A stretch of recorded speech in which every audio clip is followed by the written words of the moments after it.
الحمد للہ رب العالمین والصلاة والسلام علی سید المرسلین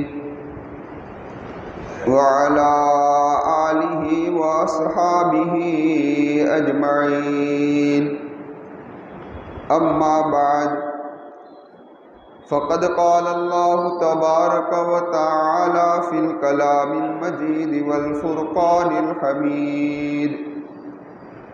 اعوذ باللہ من الشیطان الرجیم، بسم اللہ الرحمن الرحیم۔ والسلام علی یوم ولدت ویوم اموت ویوم ابعث حیا، صدق اللہ العظیم۔ معزز سامعین کرام اور پردہ نشین خواتین،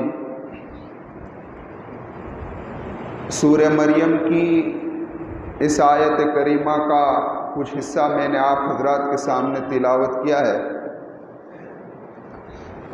اس میں حضرت عیسیٰ علیہ السلام فرماتے ہیں کہ سلامتی ہو مجھ پر کہ جس دن میں پیدا ہوا، اور سلامتی ہو مجھ پر جس دن مجھے موت آئے گی، اور سلامتی ہو مجھ پر جس دن میں قبر سے اٹھایا جاؤں گا۔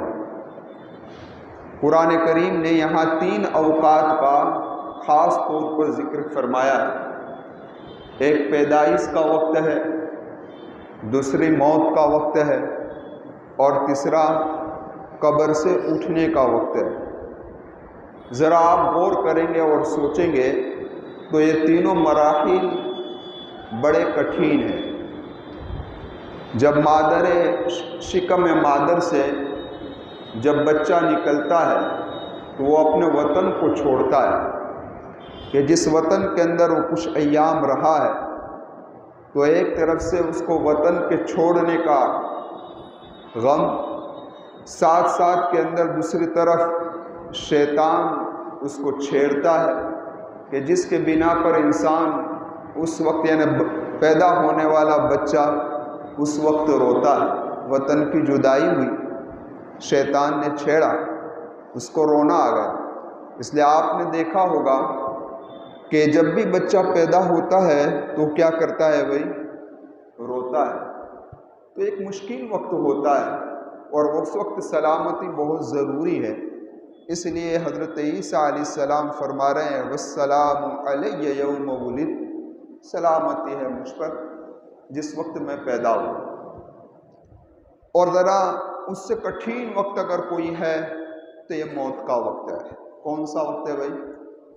موت کا وقت ہے، کہ اس وقت بھی انسان کو اپنے وطن کو چھوڑنا ہے، کیونکہ مادر علم میں یعنی کہا جاتا ہے نا کہ ماں کی رحم کے اندر سے جب بچہ اس دنیا میں آتا ہے تو یہ سمجھتا ہے کہ اب بڑی مصیبتوں کا مجھے سامنا کرنا پڑے گا، بڑے حالات سے مجھے گزرنا پڑے گا۔ اب جب اس دنیا کے اندر آ گیا اور اس نے رہنا شروع کیا اور اپنی زندگی کی قیمتی اوقات کو یہ نکالتا ہے، اور جب اس کی موت کا وقت آتا ہے تو اب اس کے لیے ایک نیا عالم سامنے آتا ہے جس کو عالم برزخ کہا جاتا ہے۔ وہ اس عالم دنیا سے بھی کٹھین مرحلہ ہے۔ اسی لیے حضرت عیسیٰ علیہ السلام نے دعا فرمائی والسلام علی یوم ولدت ویوم اموت، اور اللہ مجھے سلامتی عطا فرمائے جس وقت میری موت کا وقت ہو۔ پتہ یہ چلا کہ بڑا اہم مسئلہ ہے، یہ کوئی معمولی کام نہیں ہے۔ اسی لیے آپ ذرا دیکھیں کہ جب حالت نزا ہوتی ہے، مرنے کے قریب جب انسان پہنچتا ہے تو اس وقت شیطان بھی اپنا جوڑ لگا دیتا ہے۔ آپ نے سنا ہوگا، ابھی تفسیر میں بھی یہ بات گزری ہے کہ اس وقت شیطان یہ چاہتا ہے کہ بندے کو اللہ کی رحمت سے مایوس کر دے، اس لیے وہ یہ چاہتا ہے کہ تیری بخشش نہیں ہوگی، تو نے بہت گناہ کیے ہیں، تیری مغفرت نہیں ہوگی، تاکہ مرنے والا مایوس ہو جائے اور اس کا ایمان کیا ہو جائے؟ چھین لیا جائے۔ اس لیے میرے آقا نے ایک روایت میں فرمایا ہے جس کا خلاصہ یہ ہے کہ تم میں سے کسی کی موت نہ آئے مگر اس حال کے اندر کہ وہ اللہ کے ساتھ اچھا گمان رکھتا ہو کہ اللہ میری مغفرت کر دے گا، اللہ مجھے معاف کر دے گا۔ ایسے اچھے گمان سے اس دنیا سے کیا ہو؟ رخصت ہو۔ حضرت جنید بغدادی رحمۃ اللہ علیہ کا جب موت کا وقت قریب آیا تو آپ قرآن کریم کی تلاوت کر رہے تھے، تو قریب میں لوگ تھے، انہوں نے کہا حضرت پوری زندگی تو آپ نے تلاوت کے اندر گزاری ہے، ابھی حالات یعنی آپ اتنی تکلیف کے اندر ہے، اس تکلیف کے اندر آپ تلاوت قرآن چھوڑ دیجیے یعنی رکھ دیجیے۔ تو حضرت نے فرمایا تمہارا ناس ہو۔ کیا فرمایا؟ تمہارا ناس ہو، یہی تو وہ وقت ہے کہ جس کا میں محتاج ہوں کہ اس موقع پر کوئی اچھا عمل کر جاؤں۔ کیا عمل کر جاؤں بھائی؟ اچھے عمل کے ساتھ میں اس دنیا سے رخصت۔ اللہ تبارک و تعالیٰ سے دعا کرتے ہیں اللہ ہمارا خاتمہ بھی کسی اچھے عمل پر فرما دے۔ خاتمہ بالخیر یہ بہت ہی اونچی دولت ہے، بہت ہی اونچی دولت ہے۔ اسی لیے ایک آدمی آیا کسی اللہ والے کے پاس اور کہنے لگا کہ حضرت دعا فرما دیجئے اللہ گناہوں کو معاف فرما دے۔ تو حضرت نے فرمایا کہ تمہیں اپنے گناہوں کی معافی کی فکر ہے، ہمیں تو اپنے ایمان کے لالے ہیں۔ کس کے لالے ہیں؟ ایمان کے لالے ہیں۔ اگر گناہ بھی رہ گئے تو اللہ کی ذات سے امید ہے کہ اللہ معاف فرما دے گا، بخش دے گا، لیکن اگر بغیر ایمان کے چلے گئے تو پھر بخشش کی کوئی گنجائش نہیں ہے۔ اس لیے اللہ سے دعا کرتے رہنا چاہیے کہ اللہ تبارک و تعالی ہمیں ایمان ہی کے ساتھ اس دنیا میں رکھے اور ایمان ہی کے ساتھ اس دنیا سے ہمیں رخصت فرمائے۔ لیکن یہ کیسا مرحلہ ہے جو آنے والا ہے، لیکن ہمارے سامنے یہ دنیا اتنی کھل چکی ہے اور دنیا کی محبت میں ہم اس قدر رچ چکے ہیں اور بس چکے ہیں کہ ہمارا عقیدہ بھی غیروں کے عقیدے سے مل چکا ہے۔ یعنی ہمارا عمل بھی یہ بتا رہا ہے کہ جس طریقے سے قرآن کریم نے غیروں کے بارے میں کہا ہے إِن نَظُنُّ إِلَّا ظَنًّا وَمَا نَحْنُ بِمُسْتَيْقِنِينَ، آخرت کیا ہے اس پر ہمیں یقین نہیں ہے۔ تو آج ہمارا عقیدہ چاہے زبانی نہ ہو لیکن ہمارا عمل یہ بتا رہا ہے اور ہماری زندگی یہ بتا رہی ہے کہ ہماری زندگی اس طریقے سے جا رہی ہے کہ جیسے دنیا کی زندگی ہی زندگی ہے، ہمیں موت آنے والی نہیں ہے، اور اگر موت آ گئی تو مر گئے، بات ہو گئی ختم، اس کے آگے کچھ ہونے والا۔ یہ ہماری غفلت ہے۔ اللہ تبارک و تعالیٰ اس غفلت سے مجھے بھی نکال دے، آپ کو بھی نکال دے۔ تو پتہ یہ چلا کہ مرنا تو ہر ایک کو ہے، لیکن کیسے مرا یہ اصل ہے، کس عمل کے ساتھ مرا یہ اصل ہے۔ جنازہ تو ہر ایک کا اٹھنے والا ہے، جنازہ اٹھے گا لوگوں کے کندھوں پہ سوار ہو کر، لیکن جاننے والے جان لیں گے کہ یہ دوزخ کی طرف جا رہا ہے یا جنت کی طرف جا رہا ہے۔ اللہ سے دعا کرتے ہیں جب ہمارا بھی جنازہ اٹھے تو جنت کی طرف جانے والوں میں ہمارا نام شمار ہو جائے۔ اللہ جہنم سے مجھے اور آپ کو بچا لے۔ خیر، میں عرض یہ کر رہا تھا موت تو ہے، موت کے بعد کا جو ہونے والا ہے وہ بھی ہوگا، لیکن اصل مسئلہ یہ ہے کہ موت کس حال میں آئے گی، یہ اصل چیز ہے۔ کس حال میں میری اور آپ کی موت آئے گی یہ اللہ تبارک و تعالیٰ ہی جانتا ہے اور کوئی جانتا نہیں۔ لیکن آپ نے روایتوں میں پڑھا ہوگا، علماء کرام سے سنا بھی ہوگا کہ جب کسی نیک بندے کی روح کے قبض کرنے کا وقت آتا ہے تو ملک الموت ایک فرشتوں کی جماعت کو لے کر آتے ہیں، اور ان کے چہرے ہوتے ہیں کیسے بھائی؟ چمکتے ہوئے چہرے ہوتے ہیں۔ ملک الموت کا بھی چہرہ چاندنی کی طرح چمکتا ہے، آپ کے ساتھ جو فرشتے ہیں ان کا بھی چہرہ بالکل اسی طریقے سے چمک رہا ہے۔ اب روح قبض کرنے کے لیے وہ آ رہے ہیں، سرہانے پر بیٹھے ہوئے ہیں ملک الموت۔ میرے آقا نے فرمایا تھا اے عزرائیل میری امت پر نرمی کے ساتھ کام لیجیے، کیا فرمایا تھا؟ نرمی کے ساتھ کام لیجیے۔ تو اس وقت حضرت اسرائیل نے فرمایا تھا میرے محبوب صلی اللہ علیہ وسلم سے، اے میرے محبوب سے فرمایا تھا، اے محمد، میں جب کسی نیک بندے کی روح کو قبض کرتا ہوں تو مشفق ماں باپ کی طرح میں اس کی روح کو قبض کرتا ہوں۔ کس طریقے سے؟ جس طریقے سے مشفق ماں باپ ہوتے ہیں نا، پتہ بھی نہیں چلتا، ملک الموت سلام کرتے ہیں السلام علیکم، اور سلام کرنے کے بعد بالکل اس طریقے سے اس کی روح کو قبض کیا جاتا ہے کہ اسے احساس تک بھی نہیں ہوتا۔ کتابوں کے اندر لکھا ہے کہ حضرت اسرائیل علیہ السلام اس کے سرحانے بیٹھ جاتے ہیں اور کہتے ہیں یا ایتھا النفس المطمئنہ ارجعی الی ربک راضیۃ مرضیہ فادخلی فی عبادی وادخلی جنتی، اے نفس مطمئنہ نکل اللہ کی رحمت کی طرف چل، اللہ کی رضا کی طرف چل۔ بس یہ کلمے ہوتے ہیں کہ روح نکل جاتی ہے۔ مثال کے ذریعے سے اس طریقے سے سمجھایا ہے کہ ایک پنجرے کے اندر اگر ایک پرندہ ہے اور وہ اپنے پنجرے سے نکلنے کے لیے بیتاب ہو کہ کب دروازہ کھلے اور میں نکلوں، بس اسی طریقے سے یہ نیک بندے کی روح جیسے ہی اسرائیل علیہ السلام دروازہ کھولتے ہیں تو اس پنجرے سے کیا ہو جاتی ہے بھائی؟ نکل جاتی ہے۔ لیکن اس کے مقابلے میں اگر آدمی بد ہوتا ہے اور جب یہ پنجرہ کھولا جاتا ہے تو آپ نے ان پرندوں کا حال بھی دیکھا ہوگا کہ جس پرندوں کو پکڑنے کے لیے تم پنجروں میں ہاتھ ڈالتے ہو اور وہ نکلنا نہیں چاہتا تو پرندہ کبھی اس طرف اڑتا ہے کبھی اس طرف اڑتا ہے، لیکن اسے پتہ نہیں ہے کہ مجھے تو باہر نکلنا یقینی ہے کیونکہ مجھے پکڑنے والا آ گیا ہے۔ تو بدکار کی روح کو جب قبض کرنے کے لیے حضرت اسرائیل علیہ السلام آتے ہیں تو وہ یوں سے یوں پھرکتی رہتی ہے، یوں جاتی ہے، لیکن اسے پتہ نہیں کہ نکلنا یقینی ہے۔ یہ تو ایک مثال کے ذریعے سے سمجھایا۔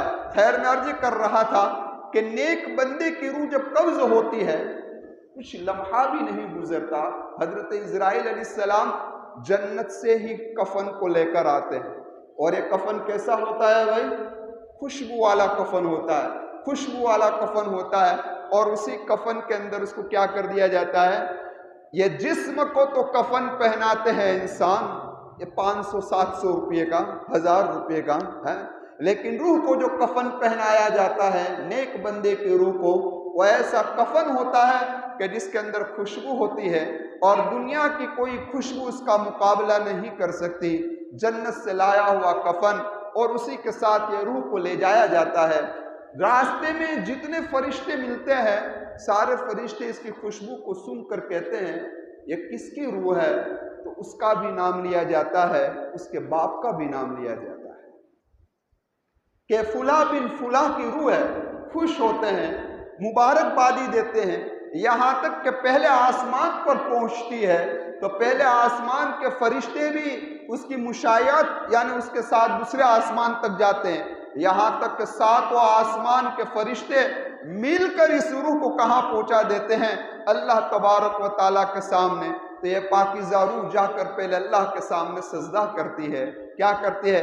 جو سجدہ اس نے غیر حضوری میں کیا تھا آج وہ سجدہ حضوری کے ساتھ ہو رہا ہے، اللہ کے سامنے سجدہ ریز ہو جاتی ہے۔ اللہ تبارک و تعالیٰ فرماتے جاؤ اس روح کو علیین کے اندر رکھ دو، یہ روح علیین کے اندر پہنچ جاتی ہے۔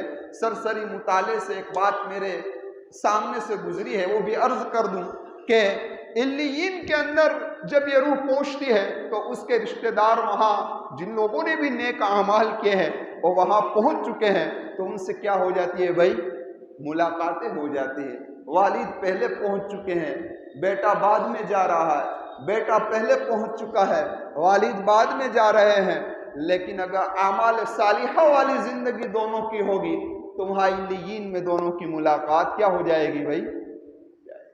لیکن یہی روح اگر بدکار کی ہوتی ہے تو جہنم کے ٹاٹ کے اندر لپیٹی جاتی ہے، اور اس قدر بدبو آتی ہے، کتابوں کے اندر لکھا ہے کہ کسی مردہ جانور کی بھی اس قدر بدبو نہیں ہوگی، اس قدر خطرناک بدبودار ٹاٹ کے اندر لپیٹ کر اس روح کو جب اوپر لے جایا جاتا ہے تو لوگ پوچھتے ہیں یہ کون ہے، تو اس وقت بھی نام لیا جاتا ہے اس کا اور اس کے باپ کا نام لیا جاتا ہے کہ یہ برا آدمی ہے، تو کہتے ہیں اس کی بدبو کو سونگھ کر، اس کفن میں سے، کہنے کا مقصد اس ٹاٹ کی بدبو کو سونگھ کر یہ لوگ برداشت نہیں کرتے، خبیث ہے، ملعون ہے یہ روح، یہاں تک کہ آسمان پر پہنچتی ہے، دروازہ کھولا نہیں جاتا، کہا جاتا ہے سجین کے اندر ڈال دو۔ یہ جہنم زمین کے نیچے ہے، جہنم کہاں ہے بھائی؟ زمین کے نیچے ہے، کہا اس کو نیچے ڈال دو، یہ روح کہاں پہنچ جاتی ہے؟ سجین کے اندر پہنچ جاتی ہے۔ تو میں عرض آپ سے کہنا چاہتا تھا کہ دیکھو یہ حضرت عیسیٰ علیہ السلام نے جو دعا مانگی ہے نا کہ موت کے وقت مجھے سلامتی عطا فرمائے گا اللہ تبارک و تعالی، تو ہمیں بھی یہ بڑا نازک مسئلہ ہے، اس وقت پر ہمیں بھی کیا کرنا چاہیے بھائی؟ اللہ تبارک و تعالیٰ سے سلامتی مانگنی چاہیے۔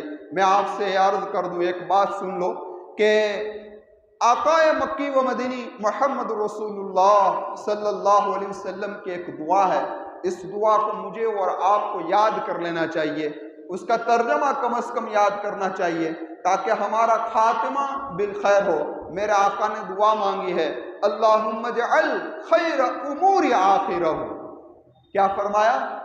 اے اللہ میری زندگی کے آخری حصے کو زندگی کا بہتر حصہ بنا دے، کیونکہ اعتبار خاتمے کا ہے۔ اعتبار کس کا ہے؟ خاتمے کا ہے۔ انسان کی موت کس حال میں آئی اس کا اعتبار ہے۔ اگر انسان جس طریقے سے زندگی گزار رہا ہے موت بھی اسی حال میں آنے والی ہے، موت بھی اسی حال کے اندر آئے گی۔ اس لیے میری آپ سے مؤدبانہ گزارش ہے، میری اور آپ کی جوانی کہاں گزری ہے وہ میں اور آپ ہی جانتے ہیں، اور کوئی نہیں جانتا، اللہ جانتا ہے اور کوئی جانتا نہیں ہے۔ جس اللہ نے مجھے اور آپ کو ہدایت عطا فرمائی ہے، اب ہم نماز کا اہتمام کر رہے ہیں، ہمارے چہرے پر داڑھی آ چکی ہے، ہم سنت کا اہتمام کر رہے ہیں اور ہم کچھ کار خیر میں لگے ہوئے ہیں، تو اللہ تبارک و تعالیٰ سے دعا کرتے رہے، خاص طور پر یہ دعا کرے، اے اللہ آپ نے ہمیں یہ توفیق عطا فرمائی ہے، اب اس پر ہمیں استقامت عطا فرما دے، پابندی عطا فرما دے، ہماری ٹرین اب پٹڑی سے نیچے نہ اترے، تاکہ ہمارا خاتمہ اچھی حالت کے اندر ہو۔ اور جن کی زندگی اچھی حالت میں چل رہی تھی اور وہ پٹڑی سے اتر رہے ہیں، پہلے نمازی تھا اب نماز سے دور ہو گیا، پہلے کار خیر میں تھا اب پھسل گیا ہے، تو اس کے لیے ڈرنے کی بات ہے، کہیں اللہ تبارک و تعالیٰ نے میرے حق کے اندر کوئی برا فیصلہ تو نہیں فرمایا۔ تو خیر میں عرض کر رہا تھا، اللہ کے محبوب کی یہ دعا ہے، اللہم اجعل خیر امور آخرہ وخیر عمل خواتمہ، اور اے اللہ میری موت میرے اعمالوں میں سے سب سے بہتر عمل پر عطا فرما، یعنی میں جب اس زندہ سے جا رہا ہوں تو کوئی اچھا عمل کر رہا ہوں، اس وقت میری موت کو عطا فرما۔ اور آگے میرے محبوب نے فرمایا وجعل خیر ایام القاک فی، اور میری زندگی کے جتنے دن ہیں ان میں سے سب سے بہتر دن جو میرا ہو اسی دن اللہ تیری ملاقات مجھے نصیب ہو، ایسی شکل و صورت پیدا ہو۔ سمجھ میں آئی بات؟ کتنی پیاری دعا ہے، اس دعا کو مجھے بھی یاد کرنا چاہیے، آپ کو بھی یاد کرنا چاہیے، مجھے بھی مانگنا چاہیے، آپ کو بھی مانگنا چاہیے۔ مختصر الفاظ میں آپ مانگ لیجئے، اے اللہ میری زندگی کے آخری حصے کو بہتر حصہ بنا دے۔ سمجھ میں آئی بات؟ اے اللہ اچھے عمل پر مجھے موت عطا فرما، اور اے اللہ جو دن تیری ملاقات کا ہے وہ دن اعمال کے اعتبار سے میرا بہتر سے بہتر دن۔ سمجھ میں آئی بات؟ اللہ تبارک و تعالیٰ یہ دعا ہم تمام کے حق کے اندر قبول فرما لے۔ تو اب ذرا آگے بڑھے، میں نے بات کہی تھی وہاں تک کہ فرشتے اس کی روح کو قبض کرنے کے لیے آ رہے ہیں، جنازہ اٹھ رہا ہے، جا رہا ہے، جاننے والے جان رہے ہیں جنت کی طرف جا رہا ہے کہ جہنم کی طرف جا رہا ہے۔ ساری روایتوں میں بخاری ہے، مسلم ہے، ترمذی ہے، ابن ماجہ ہے، مسند احمد ہے، ان ساری روایتوں کا مختصر خلاصہ آپ حضرات کے سامنے پیش کر دیتا ہوں۔ جب قبر کے اندر ڈال دیا جاتا ہے، ہم یہ سمجھتے ہیں گڑھا یہی قبر ہے، گڑھا یہی قبر نہیں ہے۔ سمجھ میں آئی بات؟ انسان کی موت ہو گئی تو یہ قبر اس کی شروع ہو گئی، چاہے اس کو درندے نے پھاڑ دیا ہو، چاہے وہ سمندر کے اندر ڈوب گیا ہو، چاہے اس کو جل کر راکھ بنا دیا گیا ہو، سب کچھ ہو،